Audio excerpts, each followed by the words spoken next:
편 1절에서 6절 말씀, 우리 같이 살아계신 하나님 말씀 함께 공부합니다. 여호와를 경외하며 그 길을 걷는 자마다 복이 있도다. 네가 내 손이 수고한 대로 먹을 것이라. 네가 복되고 형통하리로다. 내 집 안방에 있는 내 아내는 결실한 포도나무 같으며 내 식탁에 둘러앉은 자식들은 어린 감람나무 같으리로다. 여호와를 경외하는 자는 이같이 복을 얻으리로다. 여호와께서 시온에서 내게 복을 주실지어다. 너는 평생에 예루살렘의 번영을 보며 내 자식의 자식을 볼지어다. 이스라엘에게 평강이 있을지로다. 아멘. 인생이란 연속적으로 선택의 과정입니다. 우리는 평생 선택하며 살아갑니다. 아침에 일어나면 우리는 아침 식사를 할 건지 안 할 건지부터 선택을 하고, 때로는 급해서 시간이 없어서 그럴 수도 있지만은 컨디션 때문에 아침을 오늘은 걸러야 되겠다. 오늘은 좀 아침을 든든히 먹고 가야 되겠다. 그거부터 선택을 해요. 결혼 문제도 선택이고 직장 문제도 마찬가지입니다. 그 선택을 할 때에 그 선택의 기준은 자기에게 있죠. 자기 중심적이고 자기 스타일이고 자기가 원하는 그러한 생각대로 선택을 하게 되는데, 문제는 그 선택의 결과가 달라진다는 겁니다. 이런 분야로 나갈지 저런 분야로 갈지라는 것을 선택할 때에 선택의 기회가 없다면은 어떨까?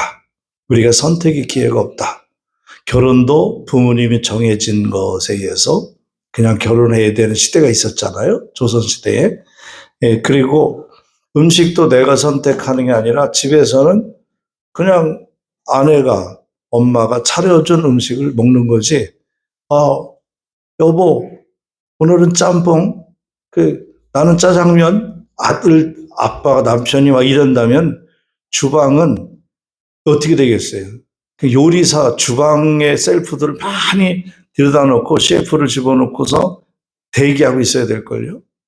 그러나 우리의 선택이, 만약에 선택이 없다라고 생각할 때 어떤 결과가 나올까? 그것은 자유가 없어지는 겁니다. 사람이 선택할 수 있는 능력이 없다면 그것은 죽은 존재와 마찬가지일 것입니다. 선택할 수 있다면 그 자체는 자유죠. 이런 사람들이 많이 있습니다. 예수 믿는 사람 중에서 신앙생활을 좀 하다가 궁금한 점이 있는데, 저도 목회를 하면서 상당히 많은 질문을 받았었습니다. 새가족이 들어오면 새가족 교육을 한다든가, 또 새신자가 들어오면은 새신자 교육을 할 때에 학습받기 전까지 6개월 동안에 학습에 관한 공부를 하고 또 세례 공부를 하고 그러잖아요. 어느 정도 1년이 좀 지나고 나면 궁금한 게 너무 많은 거예요. 죄에 대해서도 구원에 대해서도 예수 그리스도의 십자가의 은혜에 대해서도 이제 배우게 되면 이런 질문들을 많이 합니다. 제가 가르친 그 제자 훈련, 성경 공부를 가르친 사람들이 다 따지면 수백 명이 되겠죠. 근데 그 많은 사람들 중에서 몇 분이 이런 질문을 했습니다. 목사님, 하나님이 왜 선악과를 만들어서 그것을 임의로 먹든지 말든지 하는 선택의 자유를 줬을까요? 만약에 그것을 주지 않았다면 인간들이 죄도 안 짓고, 그리고 아무 걱정 없이 이렇게 항상 천국의 삶을 살아갈 수 있었을 텐데 라는 질문을 할 때가 있습니다. 그런데 여러분, 이것을 아셔야 됩니다. 하나님이 선악과를 만든 것은 내가 그것을 먹으면 죽고 안 먹으면 사는데 선택의 자유를 우리에게 주기 위함이었습니다. 그것은 선악과뿐만 아니라 우리 인간에게 선택의 기준을 주기 위해서는 하나님께서는 샘플로 필요한 뭔가가 있어야 되는, 그것이 바로 선악과였어요. 그래서 선악과를 만들어 놓고 선택할 수 있는 자유를 우리에게 준 것은 우리 인간에게 자유의지를 주기 위함이에요. 자유의지가 왜 필요하냐면, 자유의지가 없으면 사람은 기계가 되는 거예요. 기계. 그 사람이 조정하는 대로 움직여야 돼. 하나님이 너는 선하게 살아라 그러면 선하게 살아야 되고, 악하게 살아라면 악하게 살아야 되고, 다 이렇게 그 기계처럼 움직일 수밖에 없다면 그 개체는 뭐가 돼요? 인격이 없는 사람이 되죠. 인격체가 없는 거가 되는 겁니다. 그래서 하나님은 선악과를 만든 이유는 우리에게 골탕을 먹이거나 유혹하거나 그것을 먹고서 우리가 이제 큰 죄를 짓게 하기 위함이 절대 아니라 사람들에게 선택을 하게 하셔서 그 선택의 자유의지를 통해서 우리 인간의 스스로 인격체인 것을 확인받게 하려고 그랬다는 것이죠. 그래서 선택이 그렇게 좋은 의미를 담고 있는 건데, 실제 우리가 살다 보면은 선택에서 굉장히 부담감 가는 일이 있어요. 그것은 바로 뭐냐면 선택한 후에 무서움이 따를 때가 있어요. 선택은 자유잖아요. 그런데 그 결과는 강제입니다. 이 점이 중요합니다. 선택의 자유지만 그 결과는 강제라고 하는 것은 결과에 대한 책임이 우리에게 있다라는 것입니다. 결과에 대한 책임이 나에게 있다. 내가 뭐를 선택했으면 선택한 결과에 대한 책임이 나에게 있다는 거예요. 여기서 심은 대로 거둔다라는 원리가 그대로 적용됩니다. 우리에게는 죄 지을 자유가 있어요. 우리가 세상에 방탕하고 죄를 지을 자유가 있어요. 그리고 방탕할 자유도 있고 기도할 자유도 있고 기도하지 않을 자유도 있어요. 주일날 교회에 나와서 예배 드리지 않을 자유도 우리에게 있기 때문에 오늘 교회 갈까 말까를 내가 선택을 하잖아요. 그 선택이 나에게 자유예요. 그런데 보세요. 그 결과에 대해서는 내가 책임을 져야 되는 거예요. 내가 선택한 것에 대해서는 자유지만 그 선택의 자유로서 선택된 결과는 나에게 책임이 있다는 겁니다. 밥을 먹을 수도 있고 안 먹을 수 있어요. 안 먹는 것도 내 선택이고 먹는 것도 선택인데 결과에 대해서는 내 책임이에요. 밥을 안 먹으면 기운이 없어요. 일을 못해요. 그리고 우리가 어떤 영양실조에 걸려서 면역이 약해져서 병 걸릴 수도 있어요.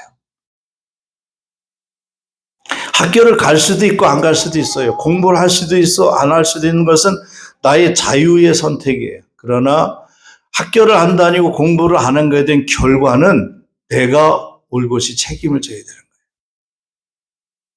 거예요. 우리가 가정을 돌볼 수도 있고 안 돌볼 수도 있어요. 아내를 사랑할 수도 있고 덜 사랑할 수도 있어요. 나의 자유예요. 그러나 그 결과는 불행이냐 행복이냐 된 결과는 내가 책임지는 거예요. 하나님은 우리에게 선악과를 통해서 이러한 책임성 있는 자유의지를 우리에게 주셨다는 겁니다. 왜요? 우리가 기계가 아닌 인격체로 존중해 주고 싶었던 거죠. 자, 기독교는 복을 가장 많이 받는 종교라고 합니다. 하나님을 잘 섬기면 복 받아요. 성경에 이렇게 나와 있어요. 아브라함의 시대부터, 성경은 창세기 아담과 하와 시대부터에서도 있지만은 실제적인 하나님의 언약에서 아브라함 시대부터 쭉 끝까지 보면 성경에 전부 다 복에 대한 얘기가 굉장히 많이 나오는데 그 복 받은 거에 대해서 성경은 우리가 하나님을 믿으면 하나님을 잘 섬기면 복 받는다 이런 얘기가 정말 많아요. 그래서 옛날에는 전도할 때에 예수 믿으세요. 그럼 복 받습니다. 그런 얘기를 많이 했어요. 그러다 보니까는 기독교에 뭐가 잘못됐냐면 기복신앙이 들어온 겁니다. 기복신앙은요, 기복신앙이 뭐냐면 배우세요. 기복신앙이란 신의 인격과 주권을 인정하지 않은 민간신앙을 말하는 거예요. 우리가 하나님을 섬기는 사람도 있고 석가모니 불교를 섬기는 사람도 있고 알라신을 섬기는 사람도 있고 그 다음에 무슨 산신령이나 미신을 섬기는 사람, 귀신을 섬기는 사람도 있어요. 그런데 내가 섬기는 신이 인격적인 신이냐 아니냐라는 거죠. 그래 무조건 복 받기 위해서 하는 것은 비인격적인 거예요. 그냥 비나이다 맹목적인 신앙을 말하는 거죠. 누구나 복 있는 가정을 원하죠. 그러나 누구나 다 복을 받는 건 아닙니다. 하나님이 사랑하시고 축복하시는 복이 있는 가정이 여러분이 되시기를 바랍니다. 성경이 말하는 복이 있는 가정의 모습을 오늘은 살펴보면서 가정의 달, 여러분의 가정이 좀 복받는 가정이 됐으면 좋겠습니다. 첫째, 오늘 시편 기자가 축복하는 말씀의 1절, 2절 말씀에 수고한 대로 먹는 가정이 되기를 축복합니다. 남편이 열심히 일하는데 수입이 없어. 그럼 복 못 받은 거잖아요. 열심히 사업하고 직장 다니는데 월급을 못 받아. 그러면 복 못 받은 거잖아요. 수고한 대로 먹는 게 당연한 것 같지만 그렇지 않아요. 열심히 일하고 열심히 수고했는데도 오히려 사업에 적자 나는 경우도 있고 마이너스가 나는 경우도 있어요. 1절, 2절 말씀 한번 성경 읽어봅니다. 시작. 여호와를 경외하며 그의 길을 걷는 자마다 복이 있도다. 내가 내 손이 수고한 대로 먹을 것이라. 내가 복되고 형통하리로다. 여러분이 손으로 수고한 대로 먹는 복, 복되고 형통한 복을 받으라고 하면서 어떤 사람이 그런 복을 받느냐? 여호와를 경외하며 그의 길을 걷는 자가 복이 있다. 그렇게 얘기합니다. 여호와를 경외하며 여호와의 길을 걷는 자에게는 손으로 수고한 대로 먹을 것이고 내가 복되고 형통할 것이다. 그렇게 시편 기자는 얘기합니다. 하나님의 뜻을 쫓아 늘 감사하며 사는 사람은 자신이 땀 흘려 수고한 그 이상의 풍성한 소득을 축복으로 받게 된다는 것이 본문에 주는 교훈입니다. 이런 자들에게 노동이 더 이상 고역이 아니라 하나님의 귀한 축복을 받게 된다는 거죠. 자기 손으로 열심히 일하여 먹는 자는 복된 자입니다. 열심히 죽어라고 일했는데 뼈 빠지게 고생했는데 수입이 없어. 먹는 게 없어. 그처럼 허무하고 힘든 일이 어디 있겠습니까? 사도 바울은 데살로니가 교회를 향하여서 누구든지 일하기 싫어하면 먹지도 말라. 또 잠언서 6장 6절에는 게으른 자여 개미에게 가서 그가 하는 것을 보고 지혜를 얻으라. 이 모든 성경 구절은 부지런하여 열심히 살으라는 겁니다. 기독교인들은 열심히 살아야 됩니다. 안 믿는 사람보다 더 열심히 하셔야 됩니다. 오늘 우리 사이에는 무의도식하고 불안당한 사람들이 너무 많습니다. 땀을 흘리며 땀의 대가로 살아가는 사람들은 점점 적어지고 있습니다. 함께 일하고 함께 나누는 건강한 사회가 되어야 합니다. 일을 하고 땀을 흘리는 정직한 사람들에 의해서 행복은 꼽히게 되는 것이죠. 그래서 내가 좀 더 수고하고 애써야 되는데 그러지 못합니다. 책임 전가를 나라에, 정치인들에게, 사회에, 세상에 돌리면서 더러운 세상 먹고 살기 힘들다. 에이. 그래서 항상 피해망상, 피해의식과 부정적인 생각, 그리고 내가 지금 처해 있는 상황이 꼭 사회 제도나 국가의 정치나 또 내가 운이 없거나 또 부모님을 가난한 부모를 만났거나 이런 것으로 이유를 돌리는 사람들이 있습니다. 그런 사람들 대체적으로 가난하게 살아요. 마인드가 그러니까 성공적 기질이 없어요. 그런 사람은. 그런 사람들이 늘 불평을 합니다. 원망을 합니다. 그런 사람들이 잘 따르는 사상이 이데올로기 사상입니다. 그래서 나는 공산주의, 사회주의를 싫어합니다. 사회주의와 공산주의는 기독교의 정반대 사상을 갖고 있습니다. 공산주의가 들어가는 나라는 다 기독교를 몰살시켰습니다. 우리나라에 복음이 들어와서 부흥될 때에 공산당이 남한을 침략해서 6.25 전쟁이 터질 때에 제일 먼저 그들이 한 것이 교회를 박살내는 겁니다. 교회를 불태우고 예수 믿는 사람을 죽이고 목사들을 잡아서 죽이고 그리고 가두고 하는 일을 했습니다. 그리고 사회주의를 제가 위험하다고 생각하는 이유는 사회주의가 왜 위험하냐면 사회주의는 공평한 겁니다. 그러니까 누구나 다 공평하게 골고루 나눠 먹고 잘 사는 시대를 만들자는 지향이 기본적인 사상이 있습니다. 그러나 그것은 잘못된 사상입니다. 왜냐하면 누구나 잘 먹고 잘 살자고 공평하게 만들자고 하면 실력 있고 능력 있는 기업체라든가 대기업체라든가 실력 있는 사람들의 그 실력 발휘를 못하게 하는 겁니다. 그리고 그렇게 할 필요도 없습니다. 내가 축원하고 많이 벌어놓으면 뭘 뺏기는데. 세금으로 다 뺏기고 나눠야 된다고 다 뺏기고. 너도 100을 벌었는데 지금 저 국민들이 10밖에 못 살아. 그러니까 네 거 내놔.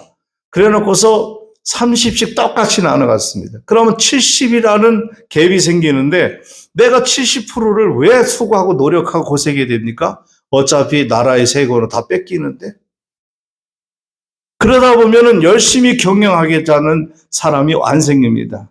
저는 자본주의 자율 경제 사상이 가계 경제를 성장시키는데 가장 좋은 방법이 생각합니다. 그것을 채택한 나라는 세계 부강한 나라, 네덜란드나 미국 같은 나라를 비롯해서 수많은 나라들이 자유주의 국가를 선호하는 자본주의 경제 체제를 하는 나라들은 다 계속 성장하고 있어요.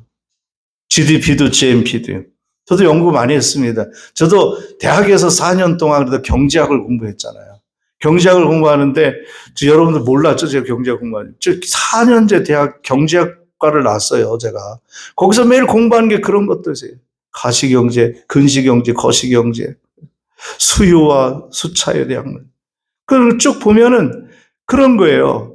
왜 잘 사는 나라, 잘 사는 회사, 잘 사는 사람은 왜 잘 사느냐? 경쟁력 속에서 열심히 생각할 마인드가 달라요. 생각이 달라요.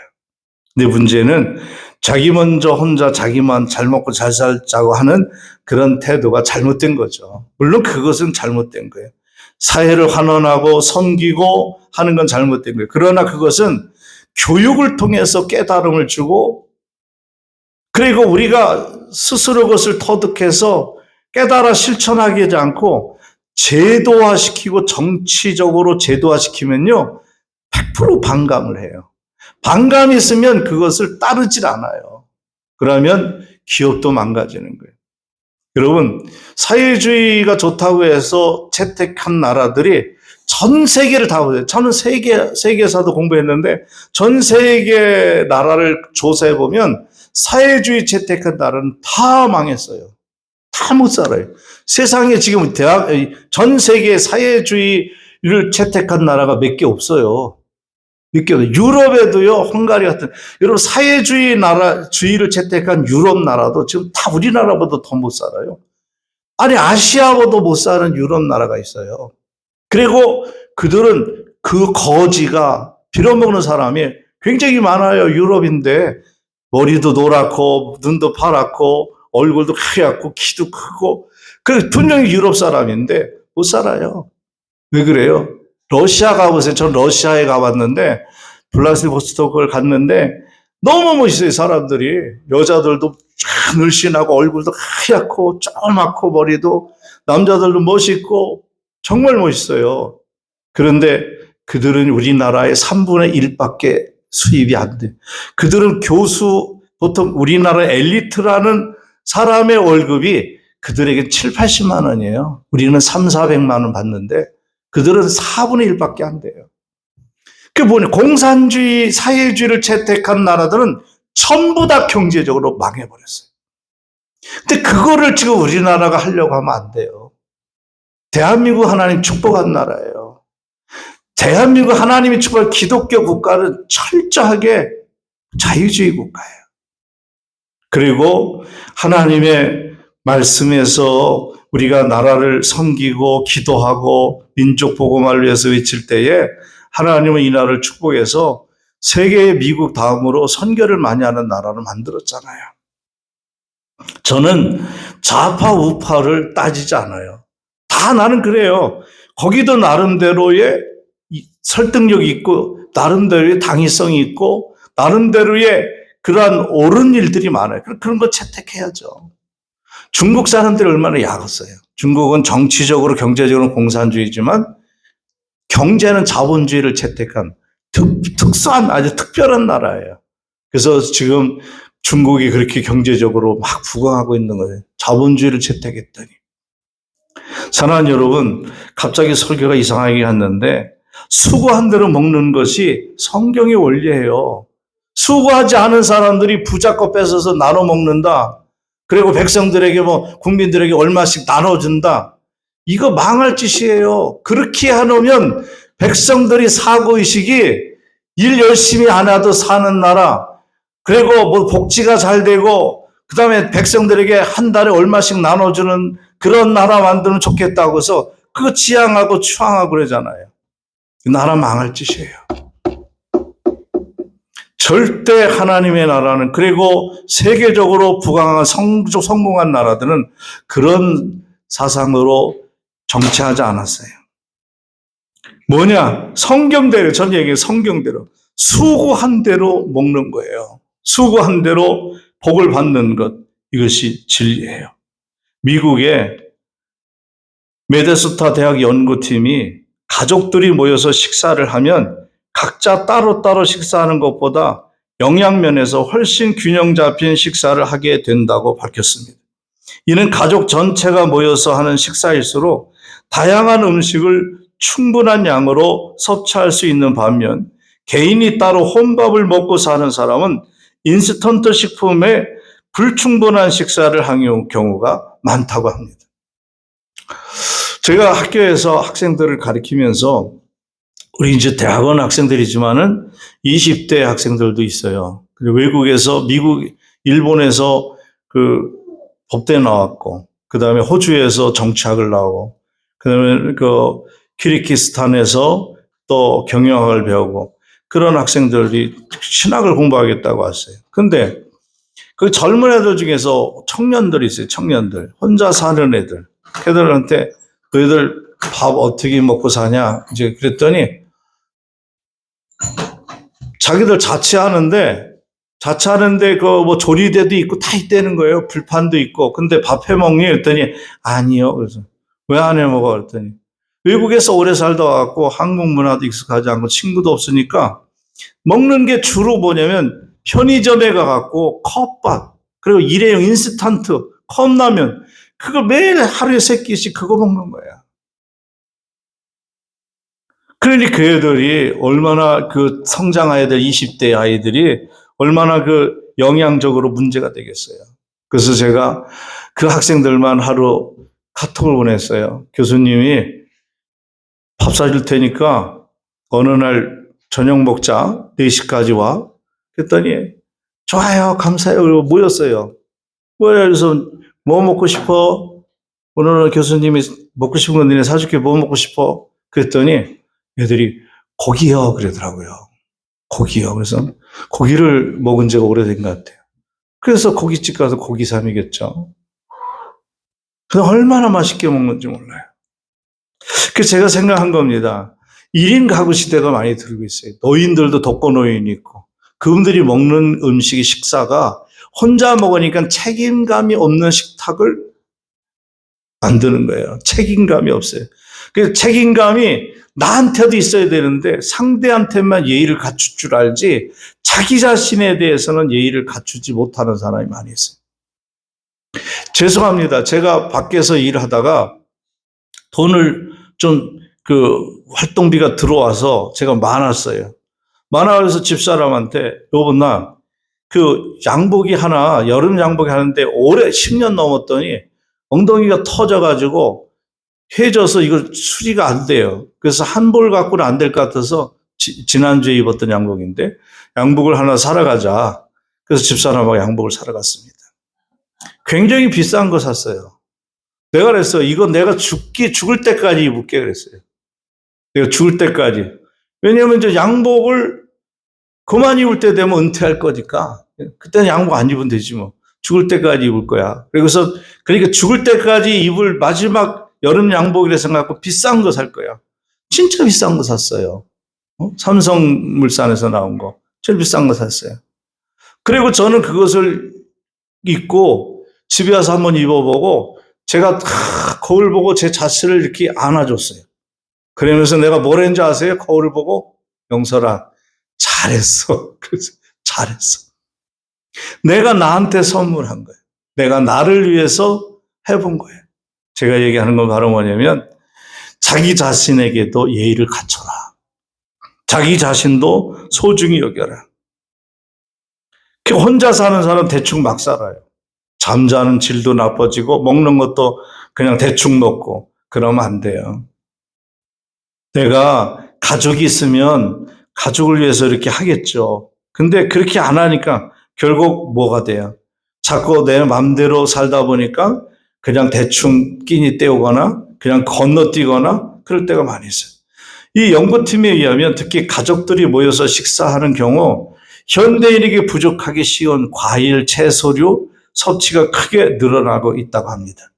저는 집에 있을 때에 과일 그 바구니에 어디죠? 냉장고에 과일이 있어도 절대 제가 꺼내 먹은 적은 단 한 번도 없었어요. 근데 먹기 싫어서가 아니라 먹고 싶어도 귀찮아서 안 먹어요. 근데 우리 집사람이 집에 있으면 과일을 깎아서 저한테 줘요. 그럼 먹는 거예요. 만약에 혼자 살면 과일을 한 번도 1도 안 먹고 사는 사람이 될지도 몰라요. 근데 가족이 있으니까 이것도 먹고 저것도 먹는 거예요. 또 고기가 있는데 나는 그냥 오늘 귀찮아. 고기 구우면 귀찮은데 가족 중에 이런 한 사람이 오늘 고기가 땡기네. 그럼 고기 구워 먹지 뭐. 그 가족 때문에 내가 단백질을 섭취하게 된다는 거예요. 이러다 보니까 가족 식사라고 하는 것은 함께하는 식탁에서 코있느냐도 되지만 나의 영양분을 높이는 데도 아주 중요하더라라는 연구 결과가 베데스다 대학 연구팀에서 발표낸 겁니다. 근데 혼자 사니까 청량음료 그리고 웰빙 식사가 아닌 몸에 안 좋은 것 이런 것만 먹게 되더라는 거예요. 가족 단위 식사를 늘리는 것은 장점은 이것만이 아닙니다. 이 메소포타 대학 연구팀이 소아청소년 의학지에 발표한 또 다른 조사에 의하면 가족과 함께 식사하는 장점 중에 일주일에 7회 이상 가족과 함께 식사하는 청소년은 2회 이상, 주 2회 이상 가족과 함께 식사하는 청소년에 비해서 학업 성적이 올라갔대요. 우울증이 감소되고 그다음에 음주 흡연의 비율이 훨씬 낮아졌다는 거예요. 혼자 살면 술 더 많이 먹어요. 혼자 살면은 담배 더 많이 피워요. 혼자 살면 밥 잘 안 먹어요. 그런데 가족과 함께 사니까 가족들에게 해로운 것을 내가 덜 먹게 되더라는 거예요. 그래서 여러분 요즘에 무슨 그 캠페인 선전에 그런 선전이 있어서 제가 굉장히 마음에 들었는데 가족, 식구라는 말은 식구. 식구는 하루에 한 끼 정도는 밥을 같이 먹는 사이를 식구라고 한대요. 하루에 한 끼 정도는. 나는 우리 아들이 둘이 있는데 우리 아들들하고 며느리들한테 제가 유도하는 게 그거예요. 일주일에 무조건 한 번은 다 같이 모여서 식사하자.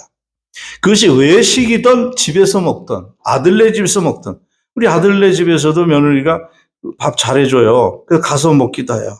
아버님, 어머니 어서 양고기 꼬치 먹을까요?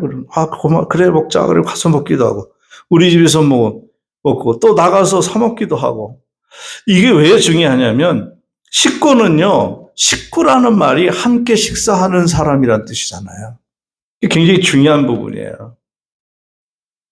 현대인들이 갈수록 가족과 함께 식사하기 어려운 것이 현실입니다. 2003년 미국의 300가구를 대상으로 실시한 조사에 따르면 전체 응답자의 3분의 1 이상이 각자의 생활이 지나치게 바빠서 가족끼리 저녁 식사를 하기가 매우 어렵다 그렇게 얘기했습니다. 그러다 보니까 메소포타 대학 연구팀이 가족과 함께 건강한 식사를 하기 위한 몇 가지 방법이 조언을 6가지를 했는데 한번 볼까요? 제가 좀 그 PPT 준비해놨는데 보세요.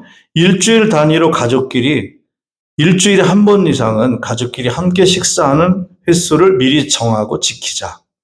두 번째는 가족끼리 함께 먹는 식사가 항상 성찬이 되지 않아도 된다라는 거죠. 먹었던 거 대표 먹어도 상관이 없다. 같이 먹는 게 중요하지. 세 번째는 함께 먹는 식사는 아침이든 점심이든 상관없다. 저녁 식사가 제일 좋지만은 저녁에 안 된다면 아침, 점심에도 같이 먹을 수 있으면 좋겠다. 네 번째는 식사 시간은 항상 즐거운 시간이 되도록 파티가 될 파티. 즐거운 시간. 뭐 거창하게 음식을 많이 차려서가 아니라 한 가지만 삼겹살을 넣고 먹어도 파티가 되거든요. 파티 기분으로 가족 식사를 같이 하라. 그 다음에 식사할 때는 TV를 꺼라. TV를 꺼야 가족끼리 대화가 되니. 늦게 들어오는 가족을 위해서는 저녁 식사 시간을 조금 늦추는 것도 괜찮다.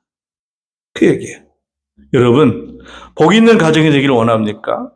욕심과 게으름을 멀리 던져버리십시오. 그리고 열심히 손으로 움직이고 수고하십시오. 땀을 흘려야 됩니다. 가족들과 함께 또 먹으십시오. 가족과 함께 대화하는 시간, 장시간에 없으면 커피 타임이라도 함께 가지십시오. 부지런히 함께 수고하고 함께 먹고 함께 마실 때에 행복한 가정이 됩니다. 짧게 두 가지를 더 말씀드리면, 두 번째는 온 가족이 믿는 가정이 되시는 축복이 있기를 바랍니다. 3절 4절 말씀 한번 읽어봅니다. 시작. 내 집 안방에 있는 내 아내는 결실한 포도나무 같으며 내 식탁에 둘러앉은 자식들은 어린 감람나무 같으리로다. 여호와를 경외하는 자는 이같이 복을 얻으리로다. 여기서 아내를 포도나무라고 했는데 포도나무는 이스라엘의 상징이에요. 근데 본구절에서 아내를 포도나무 같으며라고 하는 것은 건강한 출산 능력이 있는, 그러니까 자녀를 생산하는 건강한 아내가 되는 축복을 비는 거고요. 어린 감람나무는 신선함과 활력, 건강한 유쾌함을 말하는데 여러분의 자녀들이 신선하고 활력 있고 건강하고 쾌활하게 성장하는 자손들이 되길 바란다라는 뜻입니다. 그 부모들이 나이 들어 세상을 떠난다 할지라도 그 자손들이 새롭게 자라나 그 가정의 혈통을 유지해가는 가정은 계속 존립합니다. 이건 팩트인데요. 팩트인데 제가 실제적으로 주변에서 조사해 본 결과도 똑같아요. 팩트인데 기독교 집안이 3대째 이상 내려온 집안은 무조건 복 받아요. 그 신기해요. 정말 신기해요. 그 3대째 가서는 복을 받아요. 정말 하나님이 축복받는 가정이 돼요. 그 1대째는 굉장히 어려워요.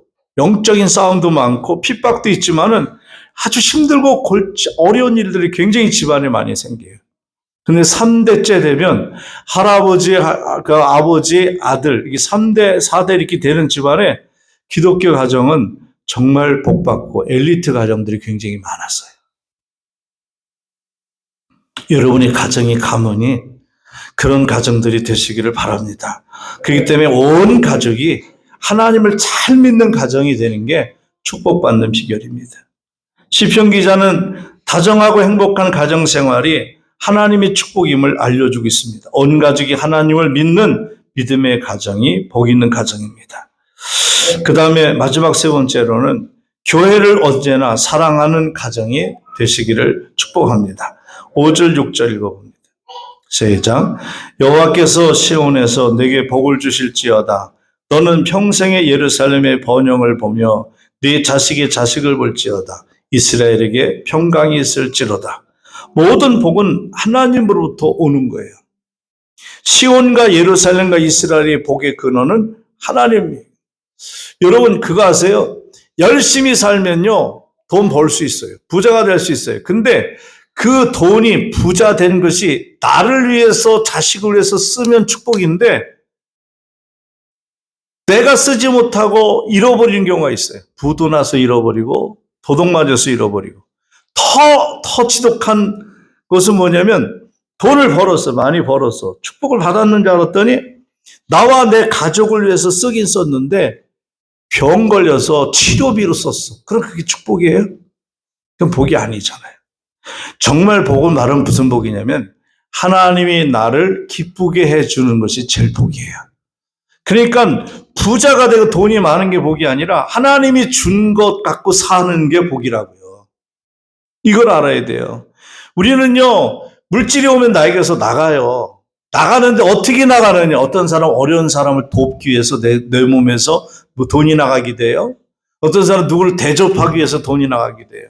어떤 사람 자녀들을 좋은 걸 뭐 옷도 사주기 위해서 그리고 손주들에게 뭐 좋은 거 사주기 위해서 돈이 나가게 돼요.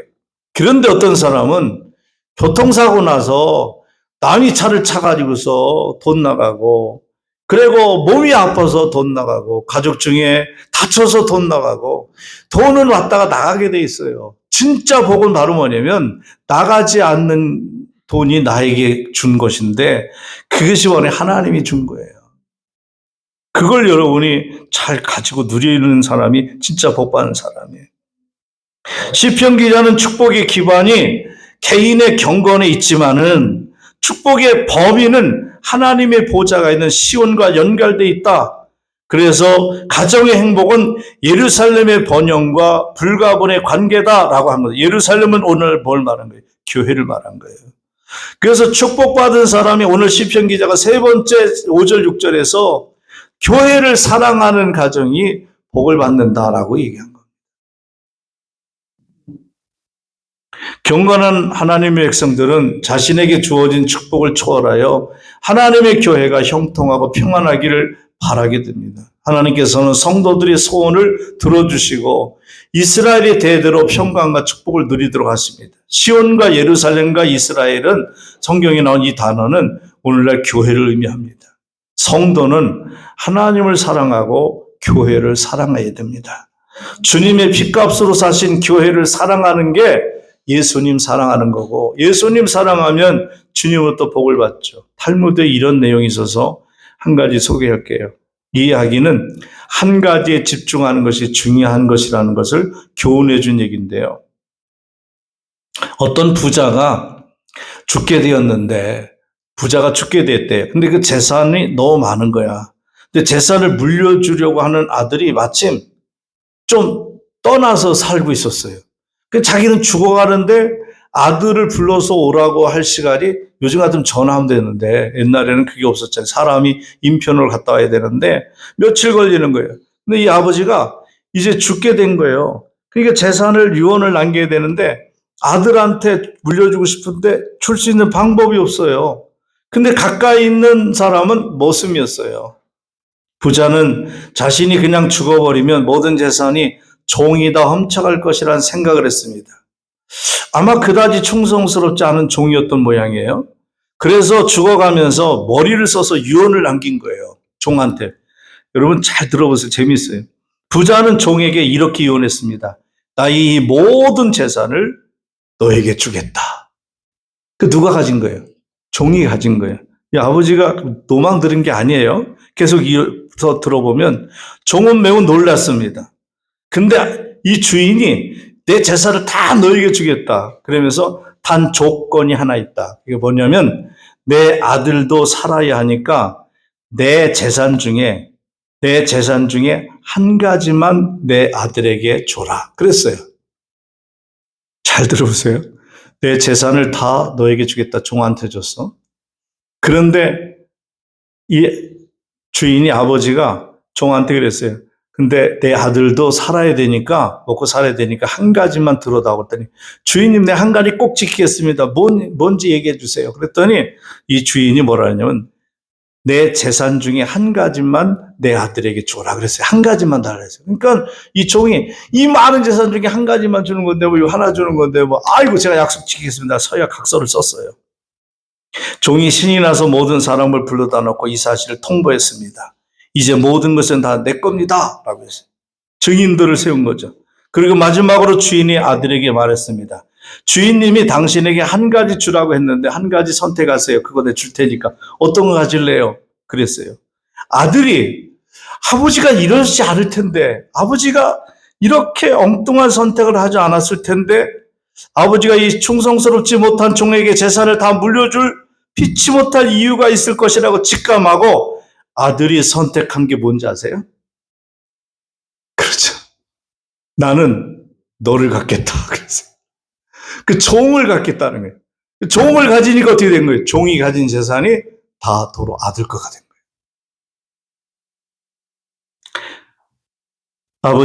아버지도 아들도 머리를 잘 썼죠. 아버지는 종에게 모든 재산을 물려주었고 그 아들은 종을 택했습니다.